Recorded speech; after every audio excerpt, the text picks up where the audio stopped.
मैं कल इजिप्ट और जर्मनी की यात्रा पर जा रही हूँ, इसलिए मुझे लगा कि मैं जाने से पहले जो मुद्दा आजकल गर्म है उसके साथ संबंधित सभी विषयों के बारे में एक स्पष्टता आपके सामने कर जाऊं। मैं सबसे पहले कुछ बुनियादी बातें आपको बताना चाहूंगी ताकि ये विषय आपको आसानी से समझ में आ सके। पहली बुनियादी बात तो ये है कि भारत और पाकिस्तान के बीच में होने वाली हर बातचीत को वार्ता नहीं कहा जा सकता। वार्ता का एक विशेष संदर्भ है और वो संदर्भ है 1998 में एक कॉम्पोजिट डायलॉग शुरू हुआ था भारत और पाकिस्तान के बीच। उस कॉम्पोजिट डायलॉग को ही हिंदी में वार्ता कहते हैं। बाकी जो भी बातचीत होती है वो साधारण बातचीत है, वो वार्ता नहीं है। और ये कॉम्पोजिट डायलॉग 1998 में जब अटल जी प्रधानमंत्री थे तब प्रारंभ हुआ था और इसके 8 अंग रखे गए थे, 8 विषय रखे गए थे और वो विषय किस स्तर पर कौन उसको देखेगा ये भी तय किया गया था। मैं आपको बताती हूं इस कॉम्पोजिट डायलॉग के जो 8 विषय हैं। पहला विषय सियाचिन, जिसको डिफेंस सेक्रेटरी यानी रक्षा सचिव देखेंगे। दूसरा सर क्रीक, जिसको सर्वेयर जनरल या एडिशनल सेक्रेटरी डिफेंस देखेंगे। तीसरा तुलबुल नेविगेशन प्रोजेक्ट, जिसे सेक्रेटरी वाटर रिसोर्सेज देखेंगे। चौथा टेररिज्म एंड ड्रग ट्रैफिकिंग, जिसे होम सेक्रेटरी देखेंगे। पांचवा इकोनॉमिक एंड कमर्शियल कोऑपरेशन, जिसे कॉमर्स सेक्रेटरी देखेंगे। छठा प्रमोशन ऑफ फ्रेंडली एक्सचेंजेस, जिसे सेक्रेटरी कल्चर देखेंगे। सातवां पीस एंड सिक्योरिटी इंक्लूडिंग सीबीएम्स, इसे फॉरेन सेक्रेटरी देखेंगे। और आठवां जम्मू एंड कश्मीर, इसे फॉरेन सेक्रेटरी देखेंगे। ये उस समय तय हुआ 1998 में, जो मैं देखेंगे शब्द कह रही हूं, ये उस समय तय हुआ। और ये पहला कॉम्पोजिट डायलॉग था जिसमें ये शब्द आया जो बार बार सरताज अजीज साहब कह रहे हैं, all outstanding issues including Jammu and Kashmir. तो ये कॉम्पोजिट डायलॉग का शब्द है, all outstanding issues including Jammu and Kashmir. 1998 में शुरू हुआ। 1999 में अटल जी लाहौर गए इसी कॉम्पोजिट डायलॉग को आगे बढ़ाने के लिए, जिसमें से लाहौर डिक्लेरेशन निकली। लेकिन उसके बाद जब वो वापस आए तो उन्हें कारगिल मिला, ये बातचीत आगे नहीं बढ़ सकी। उसके बाद उन्होंने जनरल मुशर्रफ को न्योता दिया आगरा में, मगर वो भी अड़ गए कि कॉम्पोजिट डायलॉग नहीं करेंगे, केवल कश्मीर पर बात करेंगे। वो बातचीत बेनतीजा साबित हुई। उसके बाद ये 2004 में फिर कॉम्पोजिट डायलॉग पे चर्चा शुरू हुई। 2004 में एक चक्र चर्चा हुई, 2005 में एक चक्र चर्चा हुई और इस मैकेनिज्म में ये कहा गया कि ये 8 विषयों पर संबंधित सचिव जब बात कर लेंगे तो दोनों देशों के विदेश मंत्री बैठेंगे और वो उस प्रगति की समीक्षा करेंगे जो उन सचिवों द्वारा बातचीत की गई है। तो ये 2 राउंड पूरे हुए, संबंधित सचिवों ने बातचीत भी की और फॉरेन मिनिस्टर्स ने बैठकर समीक्षा भी की। ये 2004 और 2005 की बात है। 2006 में समीक्षा से पहले मुंबई बम विस्फोट हो गया, 26/11 के नाम से हम जिसे याद करते हैं। तो पूरी प्रक्रिया रुक गई। प्रक्रिया रुकने के बाद 2010 में वापस इसको बहाल करने की बात की गई और तब कॉम्पोजिट डायलॉग का नाम बदलकर रिज्यूम्ड डायलॉग कर दिया गया, क्योंकि डायलॉग बहाल किया जा रहा था, इसलिए इसको रिज्यूम्ड डायलॉग कह दिया गया। और ये रिज्यूम्ड डायलॉग में थोड़ा सा अंतर आया, बस बहुत थोड़ा सा अंतर आया। जो फ्रेंडली रिलेशंस का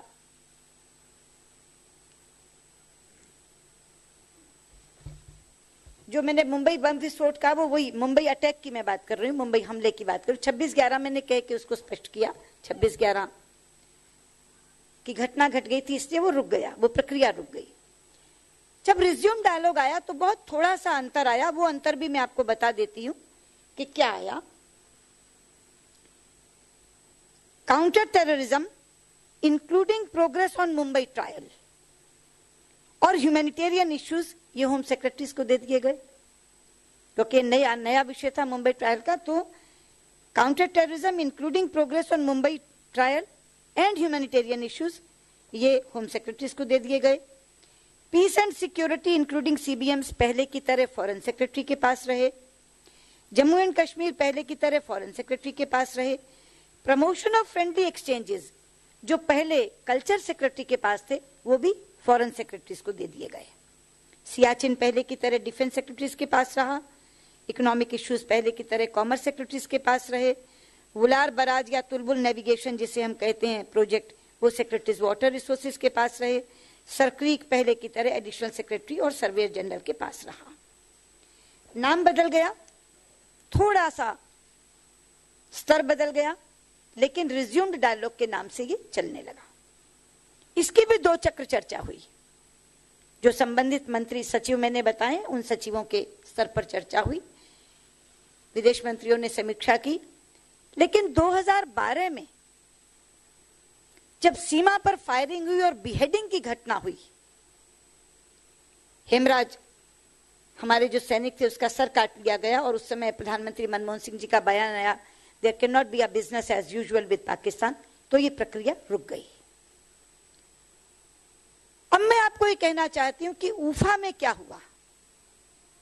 ऊफा में जब प्रधानमंत्री नवाज शरीफ और प्रधानमंत्री नरेंद्र मोदी मिले तो कॉम्पोजिट डायलॉग या रिज्यूम डायलॉग की बहाली नहीं हुई। जो बार बार कह रहे हैं सरताज साहब कि on all outstanding issues including Jammu and Kashmir, on all outstanding issues ये कहा गया कि we are prepared for that, वो प्रियम्बल में रखा गया। लेकिन एक ऑपरेटिव पार्ट ऊफा का बना, और वो क्यों बना ये भी बता दूं। हम बार बार कहते हैं कि terror and talks can't go together, आतंकवाद और बातचीत एक साथ नहीं चल सकते। और हम ये भी कहते हैं कि कोई भी सार्थक बातचीत आतंक और हिंसा से मुक्त वातावरण में ही हो सकती है। A productive dialogue can take place in an atmosphere free from terror and violence, ये हम कहते हैं। तो दोनों प्रधानमंत्रियों के बीच में एक सहमति बनी कि फिर क्यों ना हम पहले आतंक और हिंसा के संबंध में ही बात कर लें, यानी टेरर और टॉक्स को डीलिंक किया गया। और ऊफा में यह सहमति बनी कि हम एक बातचीत आतंक पर कर लेते हैं और एक बातचीत सीमा पर शांति के लिए कर लेते हैं। तो आप देखेंगे कि कॉम्पोजिट डायलॉग में जो स्तर था काउंटर टेररिज्म का, वो होम सेक्रेटरी लेवल था, उस स्तर को बढ़ाया गया। और क्या तय किया गया, मैं ऊफा के स्टेटमेंट से ही आपको पढ़ के बताती हूं, क्योंकि ये बात मौखिक नहीं हुई थी, ये बात लिखित में हुई थी। और ये बात मेरे पास लिखित में है, उधर आपके कैमरों में दर्ज है, क्योंकि वो दोनों विदेश सचिवों द्वारा पढ़कर बोली गई थी आप सबके बीच में। ये ऊफा का स्टेटमेंट है। जो क्या तय हुआ, a meeting in new Delhi between the 2 NSAs to discuss all issues connected to terrorism. Full stop. Early meetings of DG BSF and DG Pakistan Rangers followed by that of DG MOs. 3 meetings इसमें तय हुई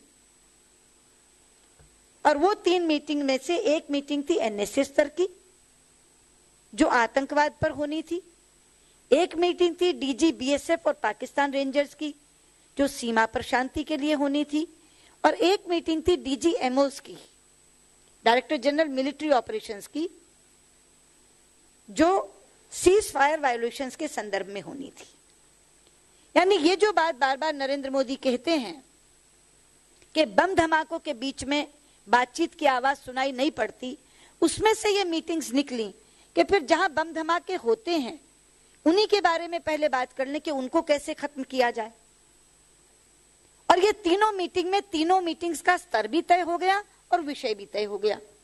स्तर NSA, विषय आतंकवाद। स्तर डीजीबीएसएफ Pakistan rangers, विषय सीमा पर शांति। स्तर डीजीएमओज और विषय संघर्ष विराम का उल्लंघन। ये तीनों चीजें इतनी क्लियर थी, दोनों ने सहमति दी और दोनों विदेश सचिवों ने पढ़कर सुनाई। लेकिन हुआ क्या?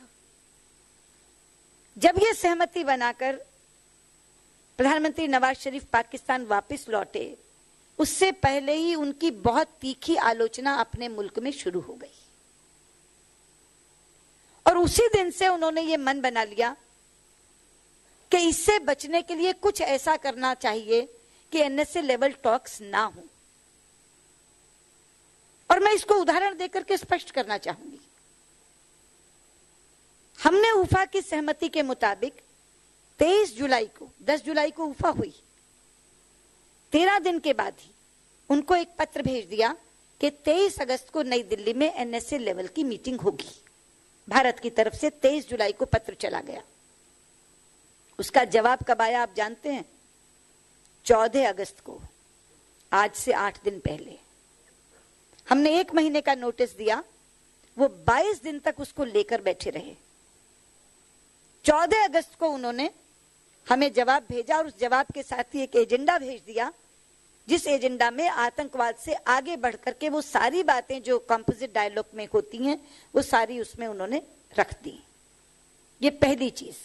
दूसरा, अभी मैंने आपको पढ़ के सुनाया, अर्ली मीटिंग्स ऑफ डीजीबीएसएफ एंड डीजीएमओज। हमने 23 जुलाई को एक पत्र भेजा जिसमें ये कहा कि आप 23 अगस्त को आइए। 24 जुलाई को हमने दूसरा पत्र भेज दिया कि डीजीबीएसएफ और पाकिस्तान रेंजर्स की मीटिंग और डीजीएमओज की मीटिंग होनी है, उसकी तारीख हमें दे दीजिए। आप हैरान होंगे, डीजीएमओज की तारीख आज तक नहीं आई। डीजीबीएसएफ की तारीख एनएस के मीटिंग के बाद की दी, 6 सितंबर की दी। क्योंकि उनकी स्कीम ऑफ थिंग्स में क्या था? उनकी स्कीम ऑफ थिंग्स में यह था कि अगर डीजीबीएसएफ और डीजीएमओज की मीटिंग पहले हो जाएगी, जो उफा में सहमति बनी थी, तो फिर तो बातचीत का एक दौर शुरू हो जाएगा। इसलिए उन्होंने ये कहा कि पहले एनएसए लेवल की बात करो, डीजीबीएसएफ की मीटिंग इसके बाद मानो और डीजीएमओज की मीटिंग की तारीख अभी मत दो, क्योंकि ना एनएसए की मीटिंग होगी ना डीजीबीएसएफ की मीटिंग हो सकेगी। और डीजीएमओज की मीटिंग क्योंकि डीजीबीएसएफ के बाद होनी है, ये उफा ने कहा, तो ना वो मीटिंग हो चुकी। तो तीनों मीटिंग्स ना हो, इसकी बुनियाद उन्होंने रख दी। 14 अगस्त को हमें जवाब देके 22 दिन तक तो एनएसए लेवल टॉक्स का ही जवाब नहीं दिया। 14 अगस्त को जवाब दिया और डीजीएमओज की मीटिंग का अभी तक हमें कोई तारीख उन्होंने नहीं दी। और डीजीबीएसएफ की मीटिंग, जिसको अर्ली मीटिंग कहा था, जो एनएसए से पहले होनी चाहिए, उसकी तारीख उन्होंने हमें उसके बाद दी। मित्रों, दबाव हम पर कम नहीं था, क्योंकि उन्होंने जाने के बाद बजाय आतंक का रास्ता छोड़ने के, उस आतंक को गहराया। मैं आपको आंकड़ा दूं, आप चौंक जाएंगे। उफा से लेकर अब तक 91 बार, 91 टाइम्स सीज फायर वायोलेशन हुआ है, संघर्ष विराम का उल्लंघन हुआ है 91 बार। हर बार जब संघर्ष विराम का उल्लंघन होता था, हमें देश की तरफ से दबाव आता था, ये एनएसए लेवल टॉक्स खत्म कर दो। और केवल वो संघर्ष विराम के उल्लंघन तक नहीं रुके। 27 जुलाई को गुरदासपुर घटा, दीनानगर पुलिस स्टेशन में 3 सिविलियंस, हमारे 3 भारतीय नागरिक मारे गए, 4 हमारे पुलिसमैन मारे गए, 11 नागरिक घायल हुए। तब तो बहुत दबाव आया कि अब तो एनएसए लेवल टॉक्स खत्म कर दो। पर हमने कहा कि यह आतंकवादी घटना, इसका तकाजा है कि आतंकवाद पर बात होनी चाहिए, इसलिए हम टॉक्स कैंसिल नहीं करेंगे। 1 सप्ताह के अंदर ही उधमपुर घटा, जिसमें हमारे बीएसएफ के जवान भी मारे गए और एक आतंकवादी इनका जिंदा पकड़ा गया। तब तो बहुत दबाव आया कि अब तो टॉक्स बंद कर दो, रद्द कर दो। हमने कहा नहीं, क्योंकि ये टॉक्स आतंकवाद पर होनी है, क्योंकि डीजीएमओस की बात संघर्ष विराम उल्लंघन पर, सीज फायर वायोलेशंस पर होनी है, क्योंकि डीजीबीएसएफ की बात सीमा पर शांति के लिए होनी है। इसलिए ये घटनाएं कारण बन रही हैं, और भी ज्यादा कारण और प्रासंगिक बन रही हैं, और ज्यादा रेलिवेंट बन रही हैं कि ये टॉक्स होनी चाहिए। हमने घर का हर दबाव झेला, हर राजनीतिक दल का दबाव झेला, लेकिन हम टॉक्स कैंसिल नहीं करेंगे, यही हम लोगों ने अपनाया और कहा कि नहीं टॉक्स होंगी। पर अल्टीमेटली इन्होंने एजेंडा जब हमारे पास व्यापक करके भेजा, तब हमने इन्हें 18 तारीख को जवाब दिया और कहा कि देखिए, आपने जो हमें कहा है कि आतंकवाद के अलावा वो सारी बातें आपने कॉम्पोजिट डायलॉग वाली कह दी, ये जो मीटिंग एनएसए के स्तर पर होनी है ये आतंकवाद पर ही होगी, इसमें कोई दूसरा विषय नहीं जुड़ सकता। हाँ, आतंकवाद से संबंधित सारे मुद्दे जुड़ सकते हैं, लेकिन आतंकवाद के अलावा कोई भी मुद्दा इसमें नहीं जुड़ सकता। जहां तक आज सरताज साहब कह रहे थे कि भारत भागना चाहता है आउटस्टैंडिंग इश्यू से, मैं इस प्रेस कॉन्फ्रेंस के माध्यम से कहना चाहती हूं कि भारत बिल्कुल भागना नहीं चाहता, लेकिन भारत वो माहौल बनाना चाहता है जिसमें वो बातचीत हो सके। और उफा में जो हुआ मित्रों, वो रिज्यूम्ड डायलॉग को बहाल करने के लिए नहीं हुआ, कॉम्पोजिट डायलॉग को बहाल करने के लिए नहीं हुआ, बल्कि कॉम्पोजिट डायलॉग जो बाद में रिज्यूम डायलॉग के नाम से जाना जाता है, उसको शुरू करने का माहौल बने, इसके लिए हुआ। ये अंतर हम समझ लें। उसकी जो सहमति बनी वो इसलिए बनी कि एक वातावरण ऐसा बना दो कि जिसमें वो रिज्यूम डायलॉग वापस बहाल हो सके। तो वो जितने विषय आज पाकिस्तान कह रहा है, all outstanding issues including Jammu and Kashmir, उन सब पर बात होगी, लेकिन कब होगी? जब पहले आतंकवाद और हिंसा समाप्त होगी, और आतंकवाद और हिंसा समाप्त हो इसके लिए ये बातचीत तय की गई। अब इस बातचीत को ही खत्म कर दो, इस बातचीत में ही मत आओ, उसके दायरे को बड़ा कर दो, फिर हुर्रियत को स्टेक होल्डर मानो। मित्रों, को शिमला समझौते की स्पिरिट भी है, दोनों देश हस्ताक्षरी हैं उस पर, जिसमें हमने ये कहा है कि जब भी भारत और पाकिस्तान के बीच में वार्ता होगी, मैं वार्ता शब्द इस्तेमाल कर रही हूं, वार्ता होगी तो केवल भारत और पाकिस्तान दो देशों के बीच में होगी, ना कोई तीसरी पार्टी, ना कोई तीसरा व्यक्ति उसमें मध्यस्थता करेगा, ना भागीदार होगा। इसलिए मैं आज यहां कहना चाहती हूं कि शिमला समझौते की स्पिरिट को बनाए रखते हुए सरताज अजीज साहब, आप हुर्रियत को या किसी भी अन्य को तीसरा पक्षकार मत बनाइए। और मैं कहना चाहती हूं कि उफा की स्पिरिट का सम्मान करते हुए आप बातचीत का दायरा आतंकवाद से आगे मत ले जाइए। और आप आना चाहते हैं तो ये दोनों बातें मैं आपसे कहती हूं, आप तीसरे को पक्षकार मत बनाइए, भारत और पाकिस्तान के बीच में बातचीत होनी चाहिए, और आतंकवाद से आगे दायरा मत बढ़ाइए। आपका स्वागत है, आप आइए, और इन दोनों चीजों की परिधि को सामने रखते हुए आप आइए। मैंने इसीलिए कहा था कि पहले मैं आपको बता दूं, एक बुनियाद बता दूं, एक पृष्ठभूमि बता दूं। कॉम्पोजिट डायलॉग के इश्यूज एनएसए लेवल पर तय नहीं हो सकते। कॉम्पोजिट डायलॉग के इश्यू डीजीबीएसएफ, डीजीएमओस की चीज में तय नहीं हो सकते। उफा की सहमति बिल्कुल एक अलग सहमति है, और दोनों चुने हुए प्रधानमंत्रियों के बीच में बनी है, देश के दो बड़े नेताओं के बीच में बनी है।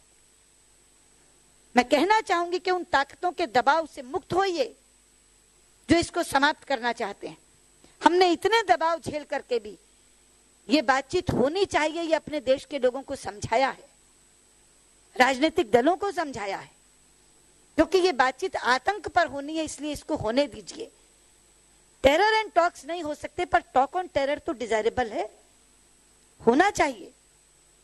और इसीलिए क्योंकि ये टॉक्स ऑन टेरर हैं, हमने इसको चालू रखा और हमने कहा कि ये टॉक्स होनी चाहिए। मैं आज भी कह रही हूं कि आप तीसरे पक्ष को पक्षकार मत बनाइए, बात भारत और पाकिस्तान के बीच में कीजिए।